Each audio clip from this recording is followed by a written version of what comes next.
ജീവിതത്തിൽ പലതരത്തിലുള്ള മരുഭൂമി അനുഭവങ്ങൾ ഉണ്ടാകുമ്പോൾ പലരും ദൈവത്തെ മറന്ന് പലതിൻ്റെയും പുറകെ പോകുന്നു. എന്തിനാണ് ഈ മരുഭൂമി അനുഭവങ്ങൾ നമ്മുടെ ജീവിതത്തിൽ ഉണ്ടാകുന്നത്? നമ്മെ ദൈവസന്നിധിയിൽ താഴ്ത്തുവാൻ ദൈവം പല വിധത്തിലുള്ള കഷ്ടങ്ങൾ നമ്മുടെ ജീവിതത്തിൽ അനുവദിക്കുന്നു. നിന്റെ ദൈവമായ യഹോവ നിന്നെ താഴ്ത്തുവാനും തൻ്റെ കൽപ്പനകൾ പ്രമാണിക്കുമോ ഇല്ലയോ എന്ന് നിന്നെ പരീക്ഷിച്ച് നിന്റെ ഹൃദയത്തിൽ ഇരിക്കുന്നത് അറിവാനുമായി നിന്നെ ഈ 40 സംവത്സരം മരുഭൂമിയിൽ നടത്തിയ വിധമൊക്കെ നീ ഓർക്കണം എന്ന് ആവർത്തന പുസ്തകം 8-ാം അധ്യായം അതിൻ്റെ 2-ാമത് വചനത്തിൽ നാം വായിക്കുന്നു. ദൈവവചനം നമ്മെ ജീവിപ്പിക്കുന്നു എന്ന് ഗ്രഹിക്കുവാൻ ദൈവം മരുഭൂമിയുടെ അനുഭവം നമ്മുടെ ജീവിതത്തിൽ നൽകുന്നു.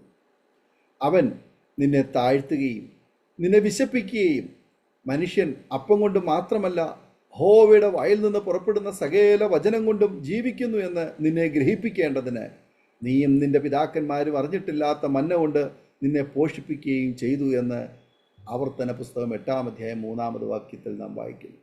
ജീവിതത്തിലെ ഈ മരുഭൂമിയുടെ അനുഭവം ഒരുപക്ഷെങ്കിൽ ദൈവം നമ്മെ ശിക്ഷിച്ച് വളർത്തുന്നതിന് വേണ്ടിയുള്ള അനുഭവങ്ങളാകാം. എന്നാൽ ആ ശിക്ഷണത്തിൽ യാതൊരു പരിക്കും സംഭവിക്കാതെ തൻ്റെ ചിറകിൻ കീഴിൽ ദൈവം നമ്മെ മറയ്ക്കുന്നു. ഈ 40 സംവത്സരം നീ ധരിച്ച വസ്ത്രം ജീർണിച്ചു പോയില്ല, നിന്റെ കാൽ വീങ്ങിയതുമില്ല. ഒരു മനുഷ്യൻ തൻ്റെ മകനെ ശിക്ഷിച്ചു വളർത്തുന്നത് പോലെ നിന്റെ ദൈവമായ യഹോവ നിന്നെ ശിക്ഷിച്ചു വളർത്തുന്നു എന്ന് നീ മനസ്സിൽ ധ്യാനിച്ചു കൊള്ളണം. ആവർത്തന പുസ്തകം 8-ാം അധ്യായം അതിൻ്റെ 4-ാമത് വചനം. ദൈവത്തിൻ്റെ കരുതൽ എത്രയോ വലുതാണ്. അതിനാൽ നാം എന്ത് ചെയ്യണം? ആകയാൽ നിന്റെ ദൈവമായ യഹോവയുടെ വഴികളിൽ നടന്ന് അവനെ ഭയപ്പെട്ടവൻ്റെ കൽപ്പനകൾ പ്രമാണിക്കണം. ആവർത്തന പുസ്തകം 8-ാം അധ്യായം അതിൻ്റെ 6-ാമത് വചനം. ദൈവത്തെ ഭയപ്പെട്ട് അവൻ്റെ കൽപ്പനകൾ പാലിച്ച് ജീവിക്കുമ്പോൾ നാം ദൈവത്തെ മറന്നു പോകരുത്. ഇസ്രായേൽ ജനത്തെ നല്ലൊരു ദേശത്തേക്ക് എത്തിച്ചു, സമൃദ്ധിയായി അനുഗ്രഹിച്ചു. അത് താഴ്വരകളും മലകളും നീരൊഴുക്കുകളും ഉറവുകളും തടാകങ്ങളും കോതമ്പും യവവും മുന്തിരിവള്ളിയും അത്തിവൃക്ഷവും മാതളനാരകവും ഒലിവ് വൃക്ഷവും തേനുമുള്ള ദേശമായിരുന്നു. ഒന്നിനും കുറവില്ലാത്ത ദേശമായിരുന്നു. എന്നാൽ സമൃദ്ധി തന്ന ദൈവത്തെ അവർ മറന്നു. അവർ വലിയ വീടുകളിൽ പാർത്തു. എന്നാൽ ദൈവത്തിൻ്റെ കൽപ്പനകളും വിധികളും അവർ അലക്ഷ്യമാക്കി. അവർ ചെയ്ത ഒന്നാമത്തെ കുറ്റം അവർ ദൈവത്തെ മറന്നു എന്നതാണ്. സമ്പത്തും സൗകര്യങ്ങളും വർദ്ധിക്കുമ്പോൾ ആരാധനയ്ക്കും പ്രാർത്ഥനയ്ക്കും ദൈവവചന ധ്യാനത്തിന് സമയമില്ല. പലരുടെയും ജീവിതം ഇങ്ങനെയാകുന്നു. എൻ്റെ ശക്തിയും എൻ്റെ കൈയുടെ ബലവും ഈ സമ്പത്തുണ്ടാക്കിയെന്ന് നിന്റെ ഹൃദയത്തിൽ പറയാതിരിപ്പാനും സൂക്ഷിച്ചു കൊള്ളണമെന്ന് ആവർത്തന പുസ്തകം 8-ാം അധ്യായം 17-ാമത് വചനത്തിൽ നാം വായിക്കുന്നു. ദൈവം തന്ന അനുഗ്രഹങ്ങൾ മതിമറന്ന് ജീവിച്ചാൽ ദൈവം കീറിക്കളയുമെന്ന് തിരുവെഴുത്തുകളിൽ നാം വായിക്കുന്നു. ദൈവത്തെ മറക്കുന്നവരെ ഇത് ഓർത്തുകൊള്ളുവീൻ, അല്ലെങ്കിൽ ഞാൻ നിങ്ങളെ കീറിക്കളയും, വിടിവിപ്പാൻ ആരുമുണ്ടാകുകയില്ല. സങ്കീർത്തന പുസ്തകം 50-ാം അധ്യായം അതിൻ്റെ 22-ാമത് വാക്യം. വലിയ വീടുകളിൽ പാർക്കുമ്പോൾ ദൈവത്തെ മറന്നു പോകരുത്. ഇസ്രായേൽ ജനതയ്ക്ക് ദൈവം നന്മ വാരിക്കൊരിക്കൊടുത്തു. തട്ടിട്ടതും വലുതുമായ ഭവനങ്ങളിൽ അവർ പാർത്തു. ആടുമാടുകൾ പെരുകി, അവർ തിന്ന് തൃപ്തരായി. എന്നാൽ മിസ്രയീമിലെ അടിമത്തത്തിൽ നിന്നും അവരെ യഹോവ വിടുവിച്ചു കൊണ്ടുവന്ന കാര്യം അവർ മറന്നു.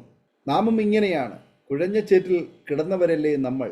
എന്നാൽ കാരുണ്യവാനായ ദൈവത്തിൻ്റെ കരുണയുടെ കരങ്ങളല്ലേ നമ്മെ ചേറ്റിൽ നിന്നും പാറയുടെ മുകളിലേക്ക് വലിച്ചു കയറ്റിയത്. നടത്തിയ വിധങ്ങളെ ഓർത്ത് എത്ര പേർ ദൈവത്തെ സ്തുതിക്കുന്നു. നിന്റെ ദൈവമായ യഹോവയെ നീ ഓർക്കണം. നിന്റെ പിതാക്കന്മാരോട് സത്യം ചെയ്ത തൻ്റെ നിയമം ഇന്നുള്ളതുപോലെ ഉറപ്പിക്കേണ്ടതിന് അവനല്ലോ നിനക്ക് സമ്പത്തുണ്ടാക്കുവാൻ ശക്തി തരുന്നത്. നിന്റെ ദൈവമായ യഹോവയെ നീ മറക്കുകയും അന്യദൈവങ്ങളെ പിന്തുടർന്ന് അവയെ സേവിച്ച് നമസ്കരിക്കുകയും ചെയ്താൽ നിങ്ങൾ നശിച്ചു പോകുമെന്ന് ഇന്ന് ഞാൻ നിങ്ങളോട് സാക്ഷീകരിക്കുന്നു. ആവർത്തന പുസ്തകം 8-ാം അധ്യായം 18-19 വചനങ്ങൾ. തന്ന അനുഗ്രഹങ്ങളെല്ലാം ദൈവത്തിൻ്റെ ദാനം മാത്രം. ലഭിച്ചതല്ലാതെ നമുക്ക് ഒന്നുമില്ല. അതിനാൽ ദൈവം തന്ന ദാനങ്ങളെ നാം പങ്കുവയ്ക്കണം. മാത്രമല്ല, ദൈവം തന്ന അനുഗ്രഹങ്ങളിൽ മയങ്ങി ജീവിക്കുമ്പോൾ ഒരു മരണം പടിവാതിൽക്കൽ നിൽക്കുന്നു എന്നും ഇന്ന് രാത്രി പ്രാണനെ തന്ന ഉടയവൻ അത് തിരികെ ചോദിക്കുമ്പോൾ ആത്മാവിൻ്റെ സ്ഥിതി എന്താകുമെന്ന് നാം ചിന്തിക്കേണ്ടത് ആകുന്നു. ഇഹലോകത്തിലേക്ക് നാം ഒന്നും കൊണ്ടുവന്നിട്ടില്ല. പ്രാണൻ വെടിഞ്ഞു പോകുമ്പോൾ ഒന്നും കൊണ്ടുപോകുകയുമില്ല. അതിനാൽ ദൈവം നൽകിയ അനുഗ്രഹങ്ങളിൽ നിഗളിച്ച് മയങ്ങിപ്പോകാതെ ദൈവനാമ മഹത്വത്തിനായി സകല കാര്യങ്ങളും ചെയ്ത് സ്വർഗത്തിൽ നിക്ഷേപം കരുതി വയ്ക്കാം. കർത്താവ് നമ്മെ ഏൽപ്പിച്ച കാര്യങ്ങൾ സമ്പൂർണ്ണമായി ചെയ്യുവാൻ സർവേശ്വരൻ കരുണ ചെയ്യുമാറാകട്ടെ. ആമേൻ. ഓർമ്മയുടെ മനോരഥത്തിൽ മായാത്ത ഓർമ്മയ്ക്കായി അരോമ മാട്രിമോണിയിൽ നിന്നും ജീവിത പങ്കാളിയെ കണ്ടെത്തൂ. നിങ്ങൾ ഒരു ക്രിസ്തീയ ജീവിത പങ്കാളിയെ അന്വേഷിക്കുകയാണോ? അതോ മക്കൾക്ക് അനുയോജ്യമായ ഒരു തക്ക തുണയ്ക്ക് വേണ്ടി പ്രാർത്ഥിക്കുന്ന വ്യക്തിയാണോ? എങ്കിൽ അരോമ മാട്രിമോണി നിങ്ങൾക്ക് വേണ്ടിയാണ്. ഇന്നു തന്നെ സൗജന്യമായി രജിസ്റ്റർ ചെയ്യൂ. അരോമ മാട്രിമോണിയുടെ പ്രത്യേകതകൾ: രജിസ്ട്രേഷൻ തികച്ചും സൗജന്യം. ലോകത്തെവിടെയുമുള്ള അനുയോജ്യമായ ക്രിസ്തീയ ജീവിത പങ്കാളിയെ തിരഞ്ഞെടുക്കാം. വിവാഹം നടക്കുന്നതുവരെ സർവീസ് ലഭിക്കുന്നു. ഏറ്റവും ചെറിയ പാക്കേജുകളും തിരഞ്ഞെടുക്കാം.